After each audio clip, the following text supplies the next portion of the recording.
Well, good morning, everyone. Oh, sorry, startled a few of you. Good morning. My name is Michael Geer. I'm the president of Pennsylvania Family Institute, an organization here based in Harrisburg, statewide organization that whose mission is to create a Pennsylvania where God is honored, religious freedom flourishes, families thrive, and life is cherished. I had the honor of being a panelist at the first ever Pennsylvania Leadership Conference back in 1989, just a month after the Pennsylvania Family Institute was founded. And I was a panelist on there with Peg Luxick and a few other people talking about family issues, which is what we focus on at Pennsylvania Family Institute. And now I've graduated to being a moderator of a panel. After 37 years, I got a promotion. So anyway, I'm glad to be here and with some other wonderful folks that I will introduce here in just a moment. The title of our panel is Getting Stuff Right. We're sort of playing off a little bit of what our governor often says. He uses an expletive instead of stuff. We won't be doing that here this morning. More civil. But it's getting stuff right, protecting families, life, and religious liberty. And our panelists here this morning will be talking about some of those issues. I want to start off by introducing the panel. First of all, Randall Wenger is Chief Counsel of the Independence Law Center, which is part of the Pennsylvania Family Institute, established 20 years ago this year. And we're excited to have Randall here with us. And we'll be talking more about him on the religious liberty and general liberty issues as well. Then in the center there is Lexi Sneller, who's our policy analyst for us at Pennsylvania Family Institute. A song was going through my head this morning, think about Lexi, wish we all could be California girls. She's from California. We poached her from the Golden State to come here to Pennsylvania, where she has just flourished in the role of policy analyst for us at Pennsylvania Family Institute. Spends a lot of time at the Capitol, but a lot of time with her new, now over a year and a half old, Daniel. Happens fast. And then at the end is Dan Bartkowiak, speaking on behalf of Truth on Weed. Dan's Chief Strategy Officer at Pennsylvania Family Institute, but also is an expert on the issue of the challenge that would come to Pennsylvania if we legalize so-called recreational marijuana. So we're going to be talking about those issues here this morning. So I want to start off taking us back into history. Back in 2011, January of 2011, a shocking report came out of the District Attorney's Office in Philadelphia, Seth Williams, a grand jury report that shocked not only Pennsylvania, but shocked America. It was about Kermit Gosnell. We're going to put a slide up here, I think, on the screen that talks about Kermit Gosnell by the numbers, at least there it is. How many of you remember this name, Kermit Gosnell? So I see one or a few hands, more hands going up. Kermit Gosnell is somebody who's easy to forget. We kind of forget history. It's already easy enough to forget the COVID shutdowns or so many other things that happen in our society. And this is something we should never forget. Dr. Gosnell died in prison just earlier this year. He was sent to prison for murder. In this case, talking about his hundreds of late-term babies aborted by a process where he would deliver them. Again, these are late-term against the law in Pennsylvania. Pennsylvania law allows abortions right up until 6 months of birth, which is terribly sad. But even under that law, he was doing later-term abortions, delivering babies alive and then snipping their spinal cords to finally kill them. And when a raid took place on his office there in West Philadelphia for they thought he was just a drug runner, that he was selling pain pills, which he was doing. But when they got in there, they found what they called a house of horrors. And so out of that grand jury report, which initially shocked the nation, and there were some news reports about it, then the news became quiet about it. They stopped talking about it because it gave a black eye to the abortion industry in a public way that many of the news media honestly did not want to report. And so even when he was on trial, there there was no news coverage initially of his trial until there was sort of shame made on the mainstream media to cover this trial. So out of that scandal came legislation in the Pennsylvania General Assembly. Tom Corbett was the governor at the time.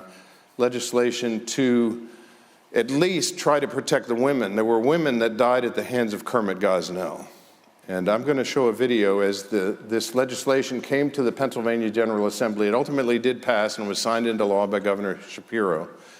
When this legislation got passed, or when it was being debated, it was not a party line vote on it, but there were more Republicans than Democrats that supported the bill. But one particular Democrat, the only member of the Democrat Black Caucus to vote for that bill, was a woman named Margot Davidson from Philadelphia. And she had family experience with Kermit Gosnell. And I want to show you that video of her floor speech that shocked everyone as they watched in the middle of this debate.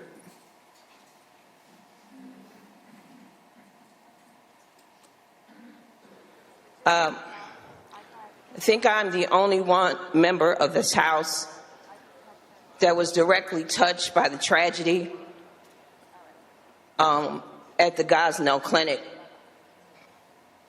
In the life of my 22-year-old cousin, Shamika Shaw.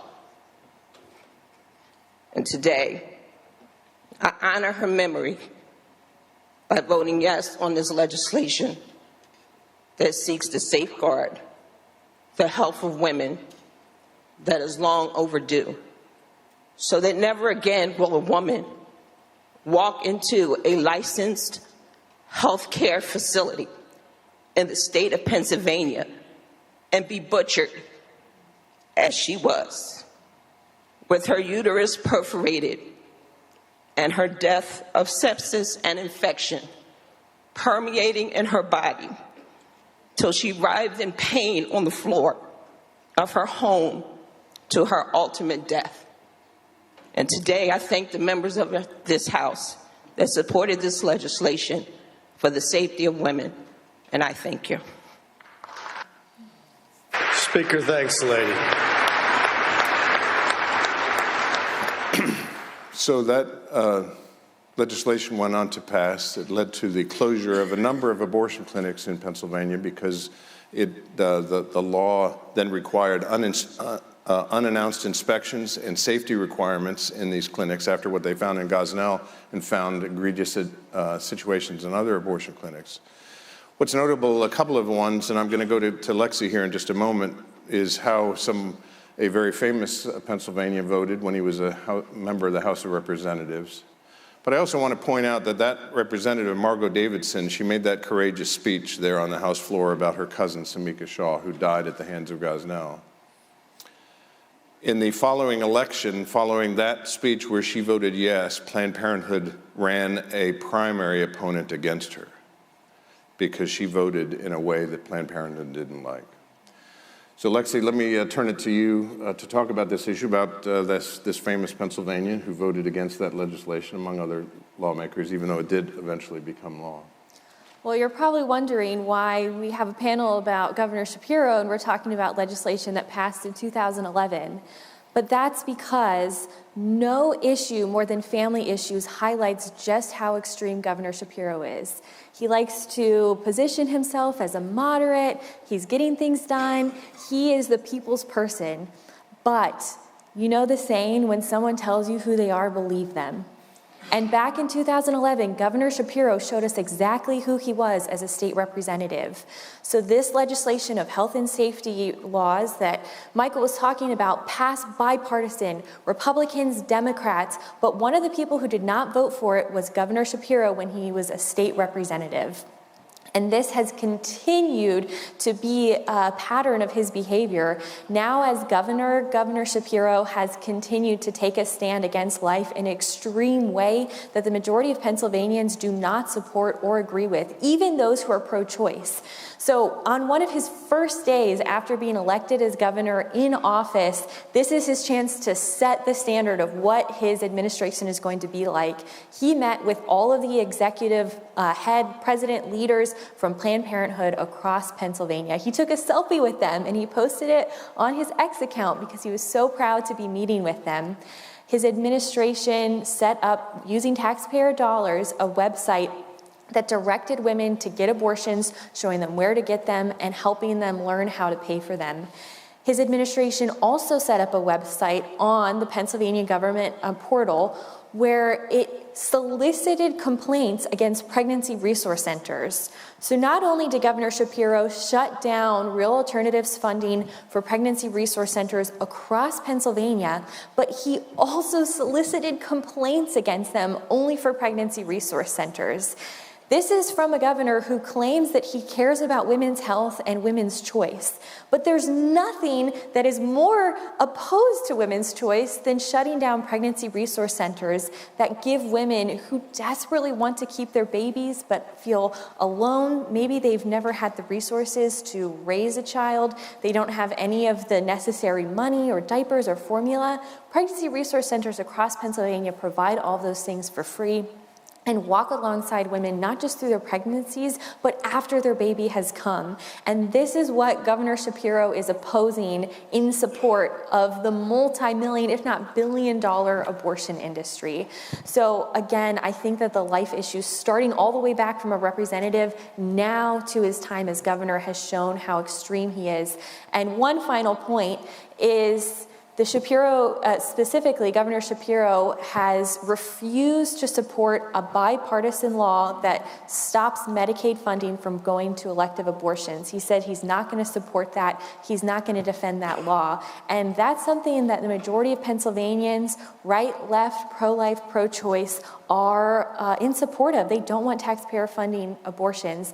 And that's something that Governor Shapiro does not care what Pennsylvanians think. He cares about what the abortion industry thinks. And can I jump in there just a little bit? So there was a case that was filed about 10 years ago, Allegheny Reproductive Health Center. The abortion clinics in Pennsylvania, almost every one of them, ended up suing the state of Pennsylvania, arguing that the Medicaid prohibition on funding elective abortions was unconstitutional under Pennsylvania's constitution.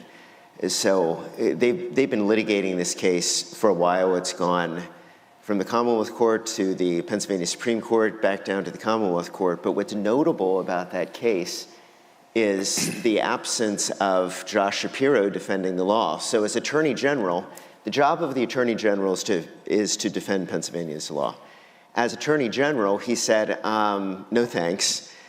And so the governor's office ended up initially defending Pennsylvania's law until he became governor, at which point they wanted to just give up on the case.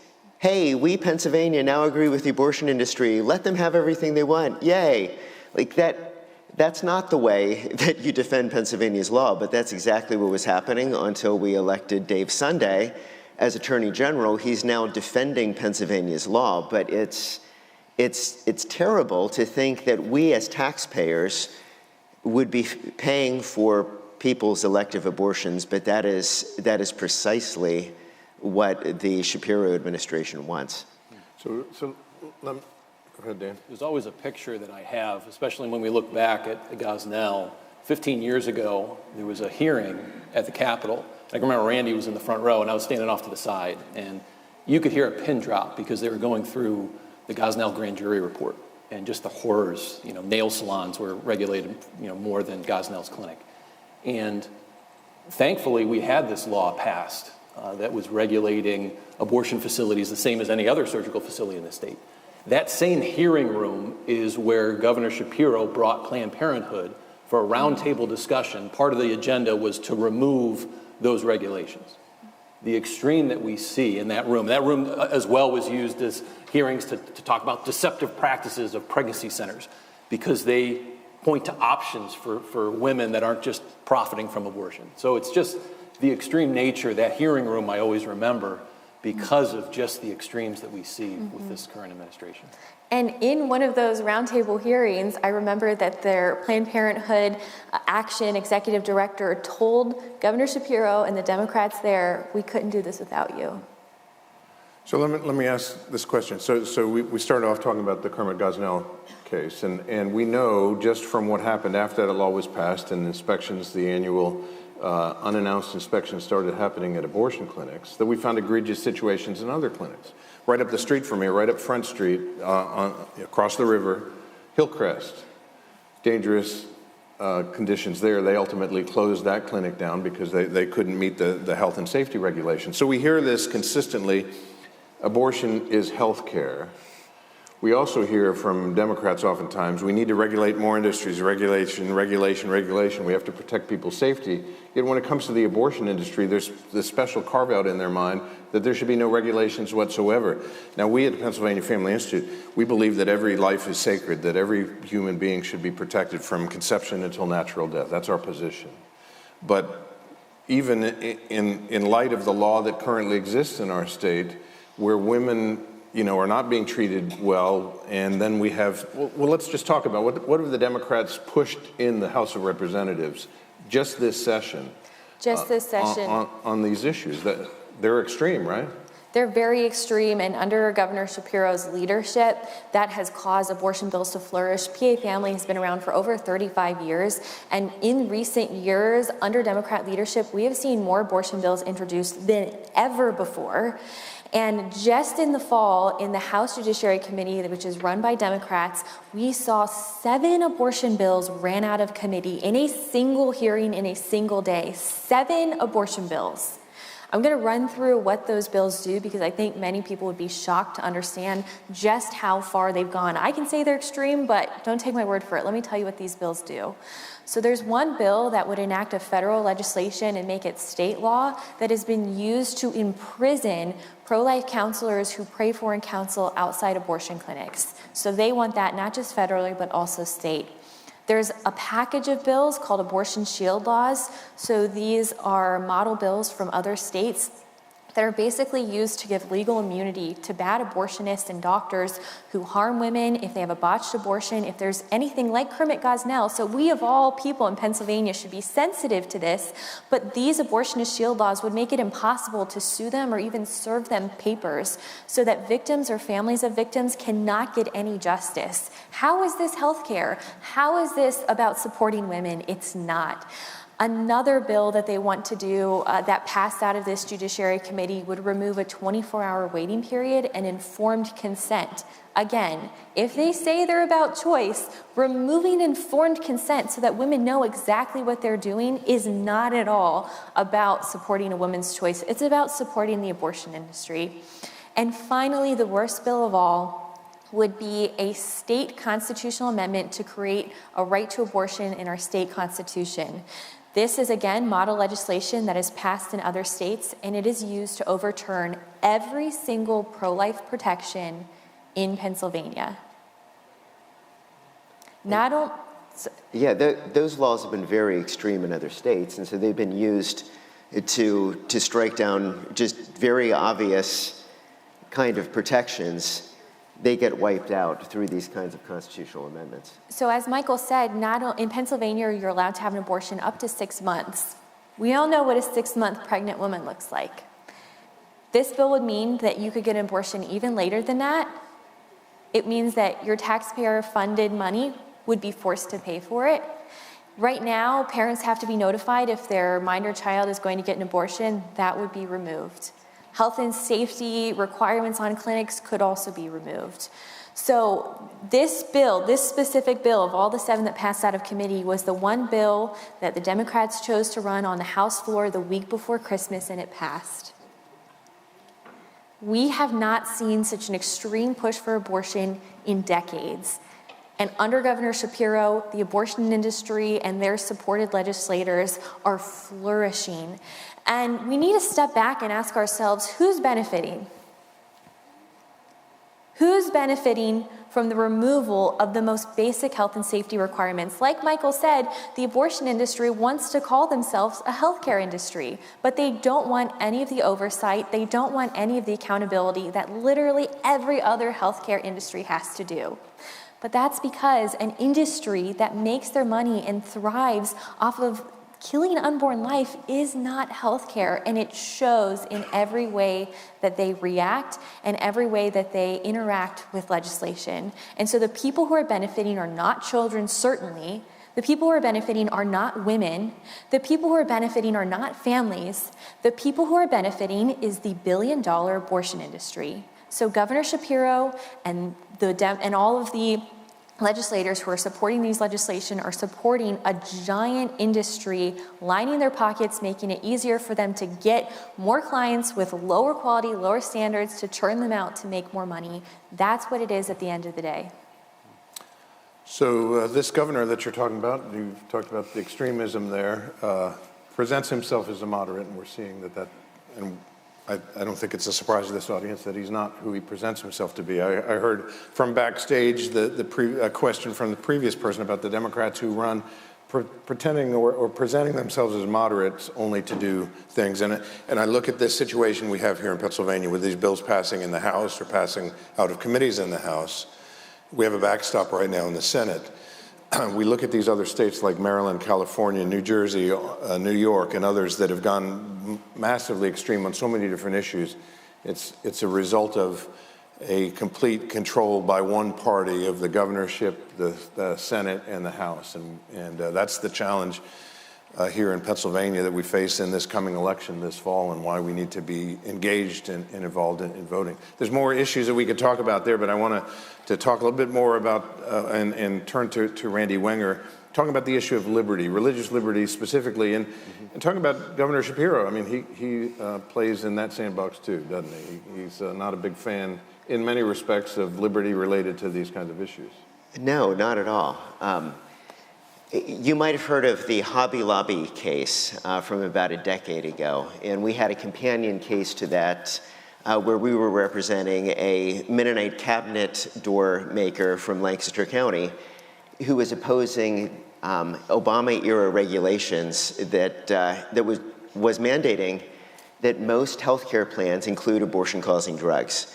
And that was a big problem for my client and for the Hobby Lobby client who because of their religious beliefs, couldn't be providing that in their healthcare plan. And so we got a good win before the United States Supreme Court, a 5-4 decision that protected the religious liberty of business owners and said that this particular Obama-era mandate violated religious liberty. Well, the irony of that decision was we won this on behalf of for-profit corporations, but if you were a nonprofit like the Little Sisters of the Poor, that they've been around for 150 years, a religious order that has been serving the elderly poor. And because of their religious beliefs, they too couldn't be paying for abortion-causing drugs as part of the healthcare plan. And the Obama administration said, yeah, sorry, too bad, we're giving you an accommodation. Well, what was that accommodation? The accommodation was, if you can't pay for this because of your conscience, tell your insurance company, and then we'll tell your insurance company to pay for it. I don't understand how that's an accommodation. You just end up at the very same result at the end of the day. So Little Sisters of the Poor ended up in court to protect their religious liberty. They went to the Supreme Court. They won. But even after they won, there were still problems for them. Even though Trump was elected in 2016, changed the regulations, guess what? Attorney General Josh Shapiro ended up suing the Trump administration over these regulations. The Little Sisters of the Poor intervened, and they ended up before the Supreme Court a second time, won before the Supreme Court, thankfully. But guess what? Josh Shapiro wasn't done.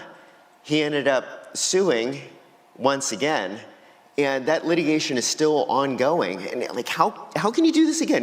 There's 2 victories in part of Little Sisters of the Poor, and yet they're having to defend themselves in court yet again on this very same issue from a governor who apparently loves abortion so much that he's willing to sacrifice religious liberty as it goes on. When you find yourself suing someone called the Little Sisters of the Poor, you need to take a step back and reevaluate your values. Yeah, well said.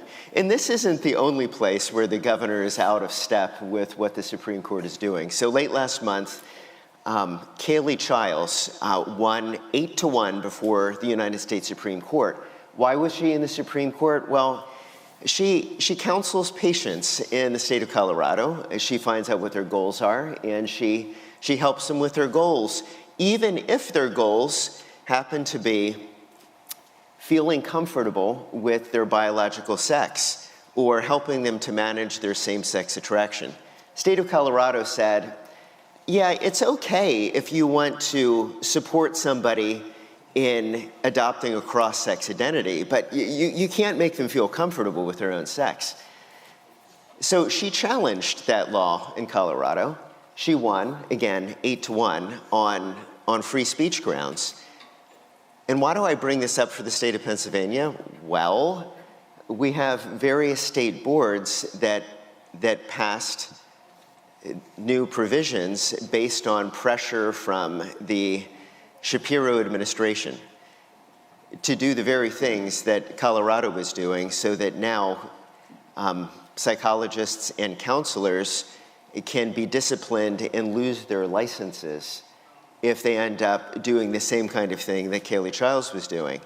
So once again, the governor is out of step with the prevailing law and with the Constitution and with freedom of speech and with freedom of religion. Let me ask you a question, something we just chatted about yesterday, which I was not aware of, and you recently just became aware of. The administrative state, sometimes, a governor skipping the legislature, whatever, can come up with regulations and things that say you have to do things this way or that way or whatever, and they control us, and we don't even know these things are happening. And you were telling me about one where dealing with strip searches and what the state regulations are with that, which I couldn't believe. Yeah. I do believe it, though. Well, it's crazy the world that we live in. It's crazy the world that Shapiro wants us to live in. So for children and youth services, so think of juveniles that have had some kind of issue. Now they need to be strip searched, and they can say, because I'm identifying as a woman, even though I'm biologically a man, as I'm strip searched, I want to be searched by a female. And that by regulation, and that by just very, the legalese of it makes it sound so innocuous. Oh, a child gets to choose based on their gender identity, blah, blah, blah, blah, blah. It sounds almost normal, but it reminds me then of what just happened out at the Ninth Circuit Court of Appeals. There was a case involving a nude spa for women, a Korean spa, and only for women. It was in Washington State. Anyway, only for women, and men were saying it's discriminatory to not allow us to come in. The men sued, men who identified as women sued, and won. And a dissent at the Ninth Circuit, Lawrence Van Dyke, and I can barely say what he said in the opinion. He was criticized for being crude in his opinion by talking about the exposure of male genitals in these places, although he used much more colorful language, and criticized for bringing this to light. And he said, basically, his response was, great, I'm really happy for your Victorian mentality when it comes to speech. But what is this like for the women and girls in this setting who are being exposed to, again, men's genitals in this setting? So we have this really funny way of using boring language to try to make it look like there's nothing happening here, but it's precisely what's happening here. And this is precisely the kind of thing that we have coming from the Shapiro administration.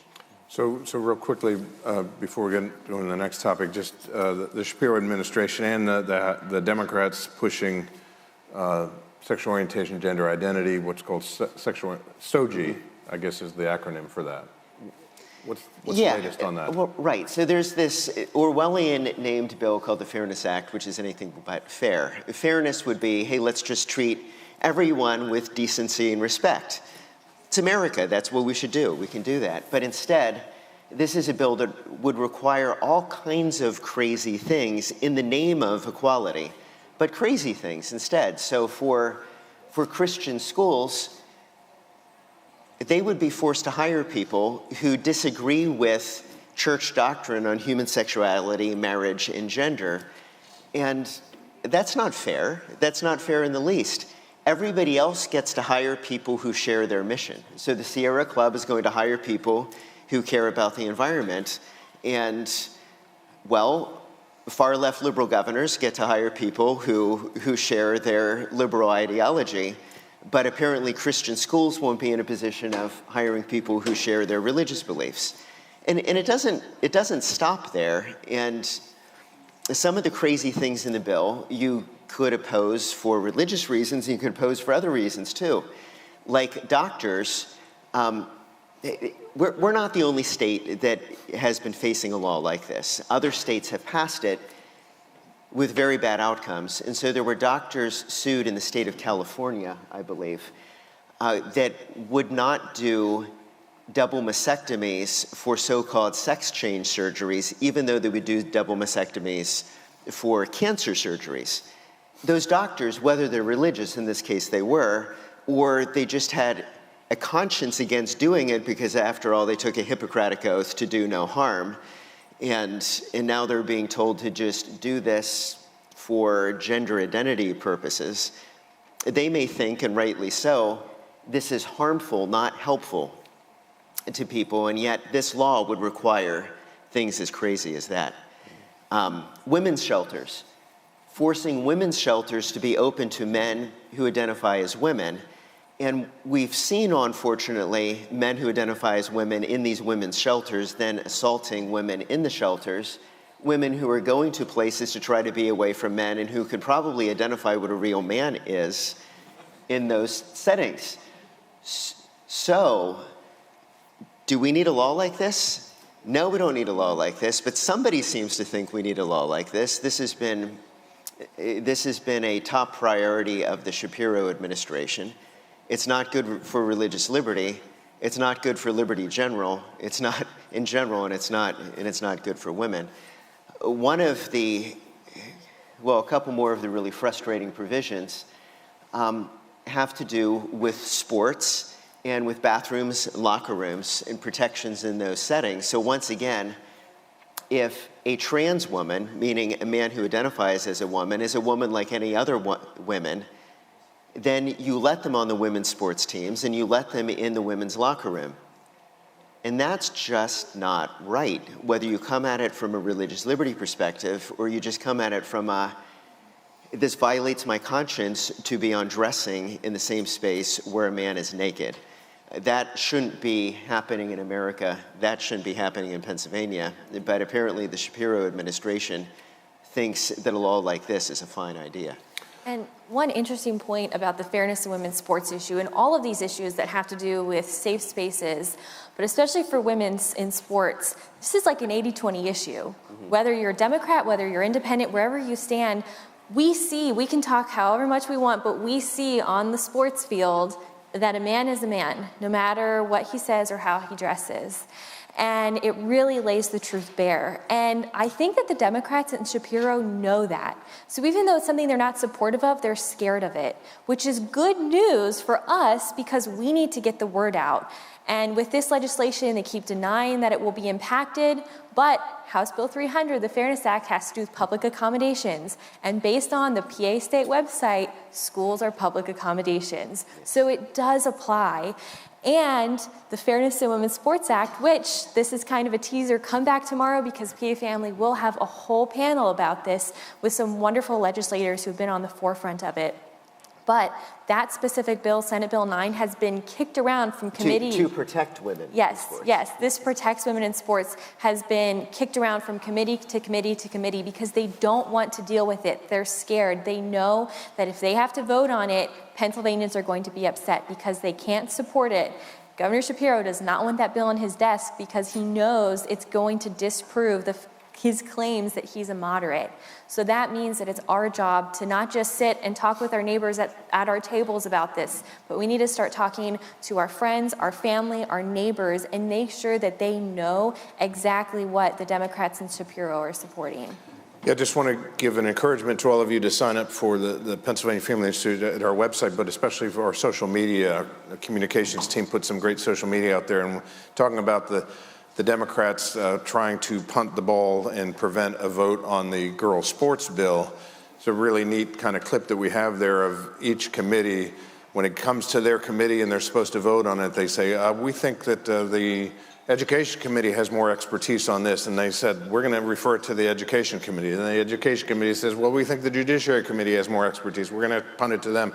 And it's just kind of funny. So PAFamily.org is our website, and then you can also go to our social media, our Facebook page, Instagram, et cetera, and get some great insight into what's going on in the legislature and these crazy ideas. Speaking of kind of crazy ideas, I'm going to paraphrase this. Dan Bartkowiak, the governor, I think just this week said something about we need to do more to protect children. We need to spend more. We need to do more to protect children. And basically the way we can do that is to legalize commercial sale of marijuana. Those don't seem to go together in my mind. And I don't know if I'm saying it quite the way he did, but why is that even an issue? Well, I think the underlining principle is often a disconnect with perception and reality when it comes to today's marijuana. So when I say that, one thing that comes to mind, and I've been in the debate for about a decade now, and oftentimes what comes up is a perception that thinks marijuana today is the low potency, the 70s and 80s Woodstock weed, as they call. So when I say potency, it's like a THC level, and they measure the amount of power really that the THC product has.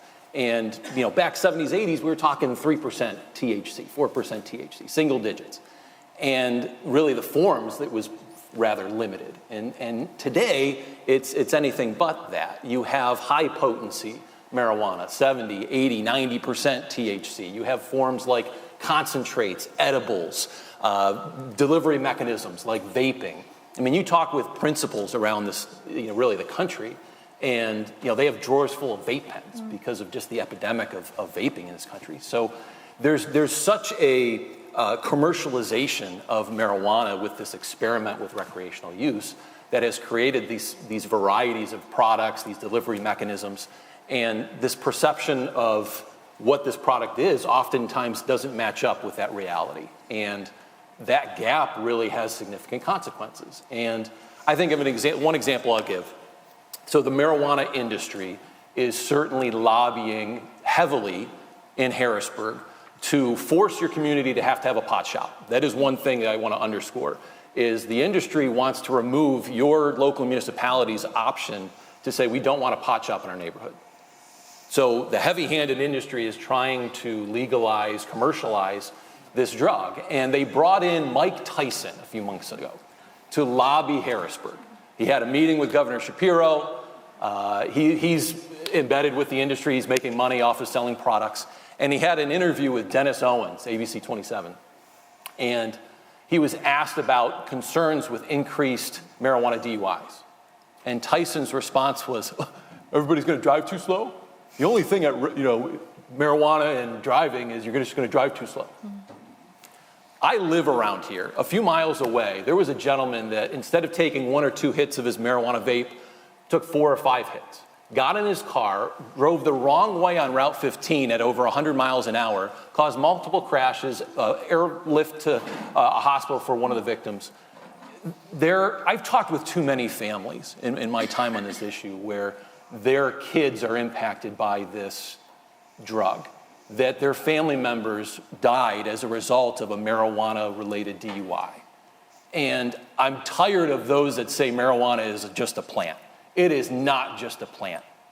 It is something that is not just harmless. This is a drug that is supercharged, the potency, and chemists and the industry that are trying to make it as strong as possible, is that we have a significant problem. And the problem that I'd say is underscored when we have high officials over in Harrisburg saying that marijuana is not dangerous. That we have, as Michael was interjecting, Governor Shapiro this week saying, if we want to make big investments on kids and public safety, well, hey, look no further than commercializing marijuana.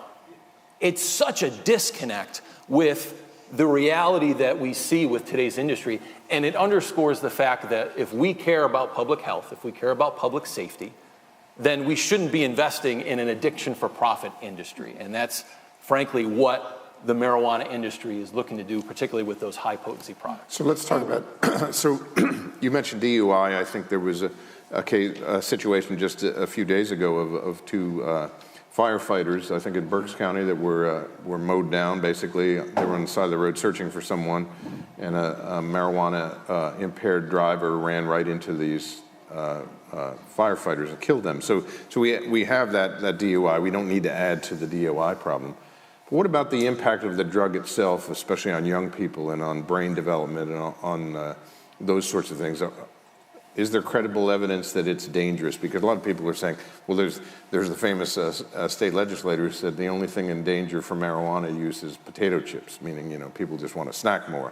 So what do the studies show? You know, it's interesting. I think there's certainly a shocking development when you have the New York Times say that America has a marijuana problem, that they admit before that they were in support of all this industry. Now, maybe we shouldn't have been. And one thing, you know, we can debate study after study, but strong evidence is there, one, that it increases with marijuana DUIs, but also the increased access has led to increased use and more addictive use. And that definitely includes children and young adults. And there is strong evidence to show the developing brain, you know, even up to age 24, that the impact that this marijuana drug is having can have significant impacts. You know, we talk about cannabis use disorder is now the medical term for addiction. And it's rising. We have treatment facilities, even in Pennsylvania, that are saying what used to be very rare is now common. It's like an everyday thing where they have young men in particular coming in that are addicted solely to marijuana. I can remember being on a debate and was asked about it, well, is marijuana a gateway drug? And, you know, it often points at, you know, because marijuana is like a low potency and it leads to other things. And the addiction professional there was saying, well, let me just back up and to say marijuana itself is very harmful because of what they're seeing of these men, these young men coming in that are solely addicted to marijuana. What one hit on a vape pen, you know, and we have an industry that, you know, what you're vaping can be the 80-90% THC. It's fruity flavors, raspberry rain, strawberry crush, mac and cheese, like all these different fruity flavors that are frankly appealing to kids. You got a kids menu of flavors with many of these products. And so it's leading to, you know, schools are having to put in sensors in their bathroom to recognize marijuana smoke because they're seeing more kids getting a hold of these drugs because of the commercialization, because of the increased access. So there's certainly a threat when it comes to children when you look at the addiction rates, when you look at the usage rates, and that's what comes when you commercialize this drug. So increasingly, I'm hearing more and more people talk about how terrible a problem online gambling is, especially with sports gambling. You can't get away from it, and young men, especially young boys and men, and are becoming addicted to it. And people are saying we need to do something about it. And that's all a result of the ubiquitous nature of it because it was legalized, excuse me, and now you can't watch a sports program without seeing this. So we're facing a situation in Pennsylvania where Governor Shapiro is pressing very hard to legalize commercial sale of marijuana. And in Colorado, for example, where they legalized it, one of the first states to legalize commercial sale, there are more marijuana shops than Starbucks and McDonald's combined. So it's not like, oh, we're just going to stop putting people in jail or you know, let people use it, but it's actually a commercialization of it. So we see what commercialization of sports gambling is. It's everywhere, and it's attracting young people, and it's addicting them. Now we have this situation where Pennsylvania can decide, are we going to legalize this? And then we have these pathologies that happen and schizophrenia that can caused by marijuana use, with brain development not happening with young people when they start early, and they have these flavors and things that are designed to addict young people. it's atrocious. And I think I saw that you had some statistics about dollar figures about what it would cost in the Commonwealth of Pennsylvania in terms of social services and other things to deal with this issue. Well, there's a variety of costs. I think, too, the LA Times had a mom that wrote an op-ed, and it was entitled "The In-Your-Face Cannabis Culture." And that's what happens so much, the proliferation in our society when it comes to this experiment on recreational use. It just becomes everywhere. The dollar figures, we often point, there was a study done in Colorado that really tried to analyze the variety of social costs, healthcare costs, and for every dollar in revenue, $4.50 in costs. And it at least underscores the need to look at some of the costs. There was a group in our state that I just read this week, a study that was performed looking at some of the evidence that exists, and it'd be about $135 million in costs annually for homelessness, DUIs related healthcare costs, also additional costs with lower productivity and workplace safety. So there's a variety of costs that we need to analyze. And I'd say, too, going back to Governor Shapiro, the budget hearing, Senator Chris Dush asked a question to the budget secretary, is saying, have you analyzed costs in other states? Have costs exceeded revenues in other states? The budget secretary's answer, well, I haven't looked into that. Maybe we should look into costs instead of just throwing around projected revenues that don't analyze the significant cost, and frankly, the human cost when it comes to this issue. Which is what that New York Times article did. Said, hey, wait a minute. We were saying this was a good idea, and now we've seen it in all of these different states. Not a good idea at all. Pennsylvania, we have both a sort of a problem and a benefit that we're kind of slow adopters. In the case of this, we've been able to watch what's happened in other states about people who just walk down the street and they smell that skunk smell and whatever, and it's just, in some states like Massachusetts, they're talking about repealing because people are just tired of it being in their community and everywhere. And we see what's happening in the schools with the school principals and others saying what they're saying. So we have no excuse to say we didn't know. And so a lot of people sit there and think, well, it's inevitable, it's going to happen. Nothing is inevitable if we get engaged and involved. I mean, here we are in America 250. Would have said it was inevitable that we're going to lose to the King of England in such a one-sided fight. And yet we have our liberties because people stood up in the past and did that. So it was said it was going to be inevitable 3 sessions ago here in Pennsylvania. We don't have it yet. And so thankfully there are legislators, particularly in our state Senate, that have been standing up for the reality of the harms of this drug and rejecting commercialization. There's people connecting with their lawmakers, sharing the realities of this. So I'm thankful that there has been pushback in our state. It still is increasing. The industry is recognizing they want here in Pennsylvania to legalize this. So the pressure is getting more. So all the more that we need to connect with our officials. So I kind of sense a theme here when Lexi was talking about the abortion industry and the Governor Shapiro. We know the amount of money that's being spent on lobbying and political contributions. Governor Shapiro is a big recipient of political contributions from the abortion industry. That was true with Governor Wolf. I think he was promised about $1.5 million from Planned Parenthood his first run for governor, and then I still have pictures of him, wearing a Planned Parenthood outfit or whatever, boasting that. So there's the money that comes in that pushes this kind of thing. We see the same thing with the marijuana industry. I mean, these are big, this is like big tobacco, big alcohol, big cannabis. We're not just talking about mom and pop kind of things or whatever. This is big industry with lots of money, with well-paid lobbyists that are walking the halls of the legislature. And the only antidote for that is involvement by the citizens, people sitting in this audience thinking, I can do something about it, I can speak out about it.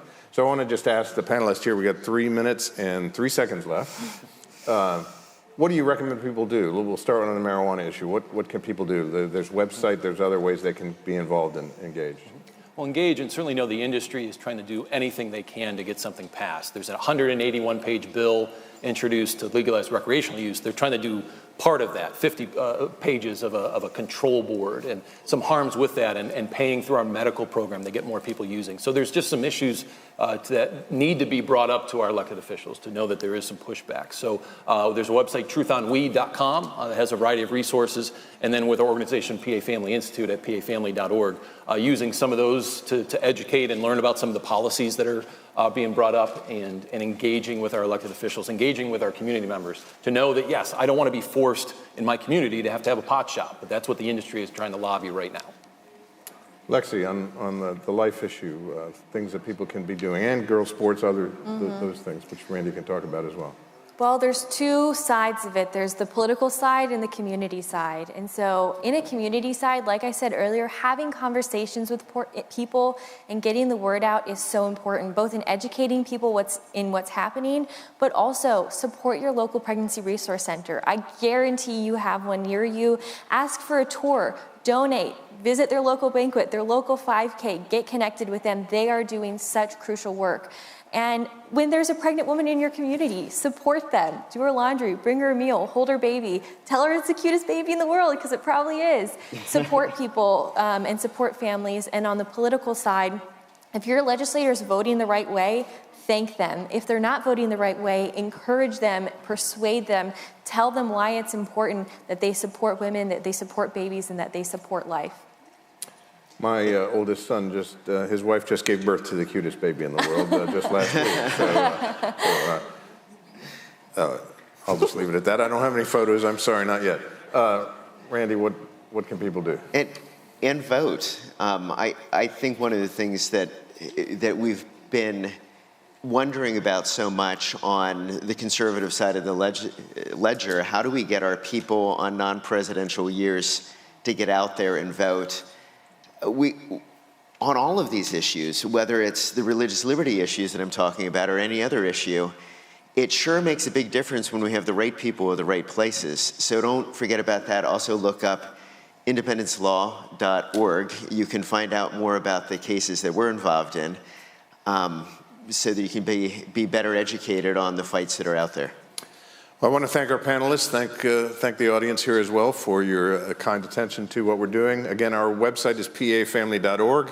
We have a table out there in the display area. I would love for you to stop by and maybe sign up to be part of our team. God bless you and thank you very much.